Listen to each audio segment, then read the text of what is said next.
Page 445, Earl Lawburn, quote, "I cannot think that the High Court has an unqualified power in its discretion to hear civil proceedings with closed doors. The inveterate rule is that justice shall be administered in open court. I do not speak of the parental jurisdiction regarding lunatics or wards of court, or of what may be done in chambers, which is a distinct and by no means short subject, or of special statutory restrictions. I speak of the trial of actions, including petitions for divorce or nullity, in the High Court.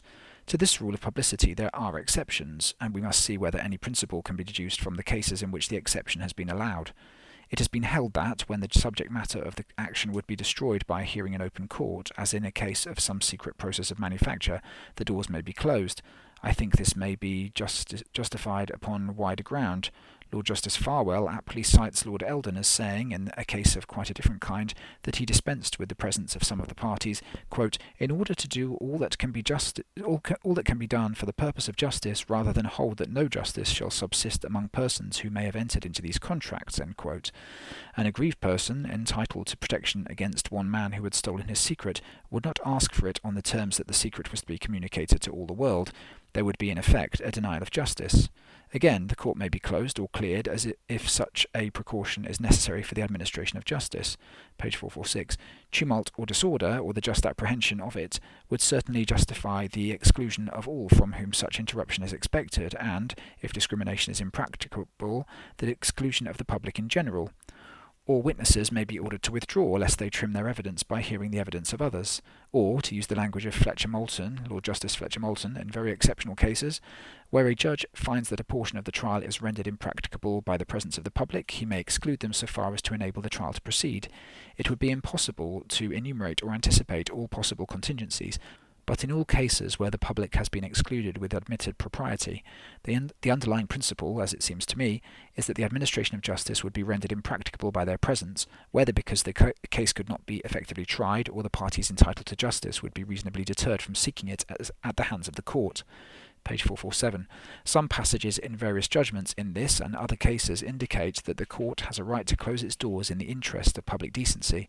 Apart from some acts of Parliament authorising such a course in particular cases, I regret that I cannot find warrant for this opinion.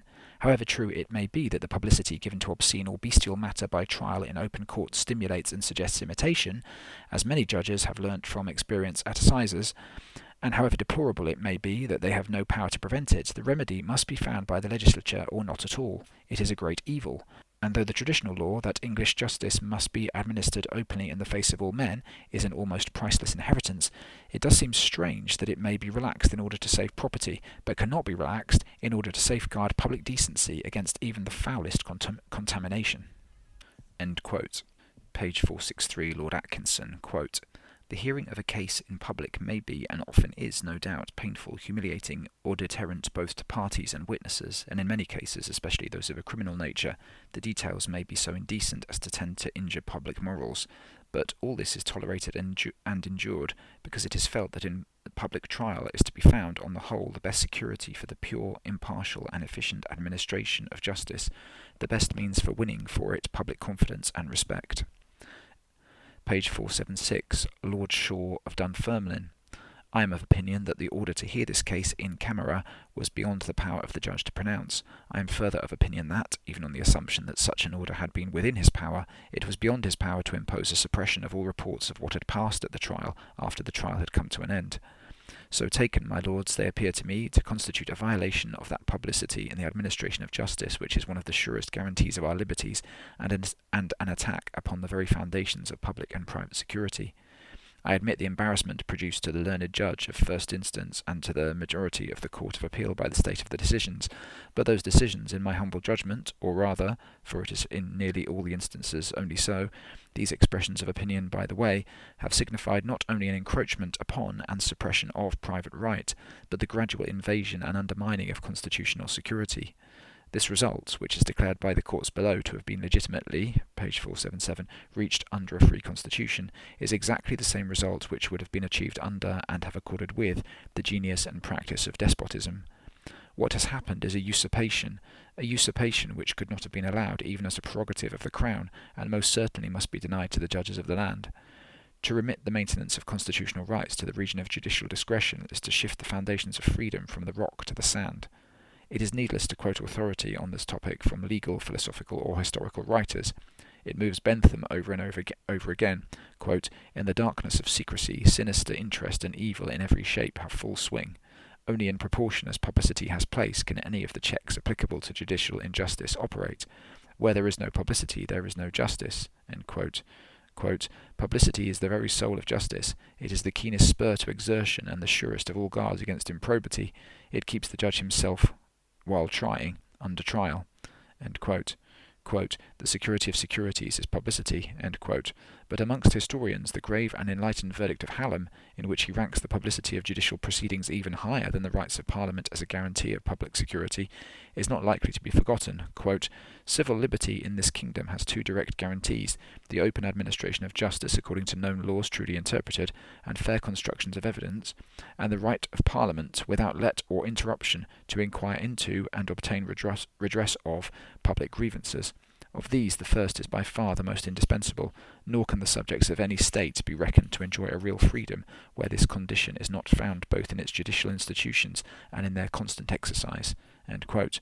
I myself should be very slow indeed to throw any doubt upon this topic. The right of the citizen and the working of the constitution in the sense which I have described have, upon the whole, since the fall of the Stuart dynasty, received from the judiciary, and they appear to me still to demand of it, a constant and most watchful respect. There is no greater danger of usurpation than that which proceeds little by little, under cover of rules of, page 478, procedure, and at the instance of the judges themselves.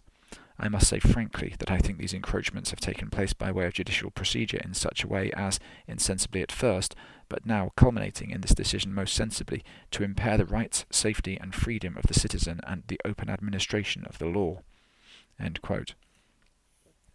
Local Government Board and Arlage, L.R. 1915, Appeal Cases 120.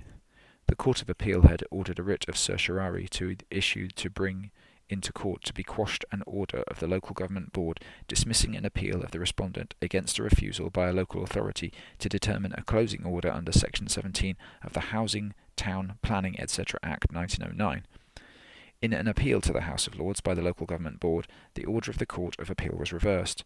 The grounds upon which the writ of certiorari was applied for were 1. That the order did not disclose by which officer of the board the appeal had been decided, 2. That the respondent was refused an oral hearing, and 3. That he was not permitted to see the report of the inspector of the board who held, as required by the statute, a public local inquiry before the appeal was dismissed.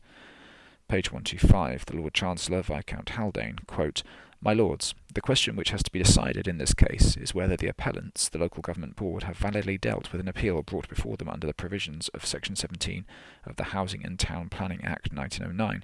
The respondent is the assignee of a lease of a dwelling house, number 83 Palmerston Road, in the Metropolitan Borough of Hampstead.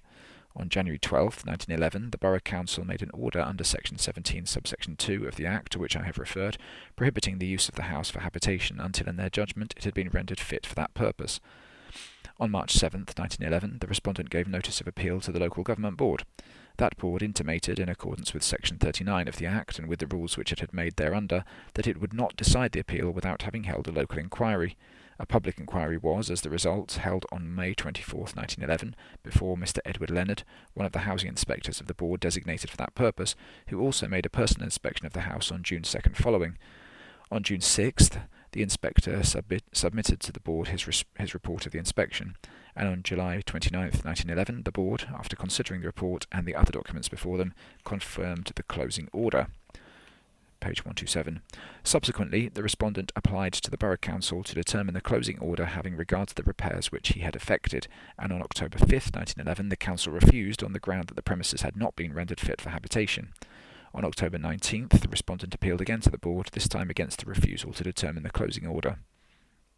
On November 25, 1911, the board gave notice to the respondent of their intention to hold a second local inquiry with respect to his appeal against the refusal of the Borough Council to determine the closing order. The inquiry was held on December the 8th before the same inspector.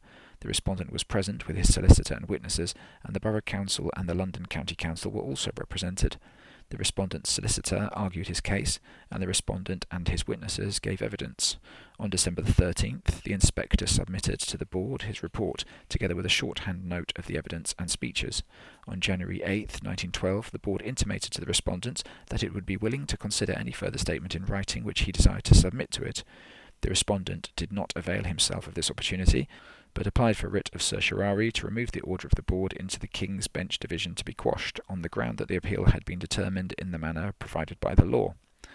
The points taken were that the appeal had been decided neither by the board nor by anyone lawfully authorised to act for them, and that the procedure adopted by the board was contrary to natural justice, and that the respondent had not been afforded an opportunity of being heard orally before the board. I assume further, what appears to have been the case, that the point was also taken that the report of the inspector on the second inquiry was not disclosed to the respondent. This point was certainly afterwards argued in the Court of Appeal. Page 128. The learned judges of the King's Bench Division declined to hold that the appeal had not been properly disposed of, both in form and substance. The Court of Appeal, consisting of Vaughan Williams, Buckley, and Hamilton, Lord Justice, by a majority took a different view and reversed the decision.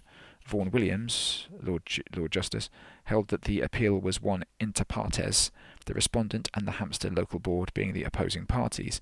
He thought that the duty of the board was to hear both sides, and to disclose all the evidence of fact laid before them, and the conclusions of law adopted by them as the basis of their decision. He held that the non-production to the respondent of the inspector's reports was contrary to the principles of natural justice, and that, in the absence of a plain direction in the statute abrogating the necessity of observing these principles in dealing with the reports, the principles of English justice had been, page 129, violated. He appeared further to think that the absence of any statement by or on behalf of the board as to which of its members considered the appeal was a further objection to the validity of the board's order. Buckley, Lord Justice, thought the importance of the general question which was raised very great.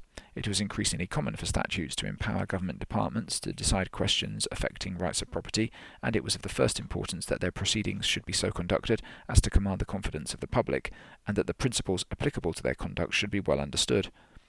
A mere power to make rules determining the procedure in such appeals did not obviate the necessity of such rules being in accordance with natural justice.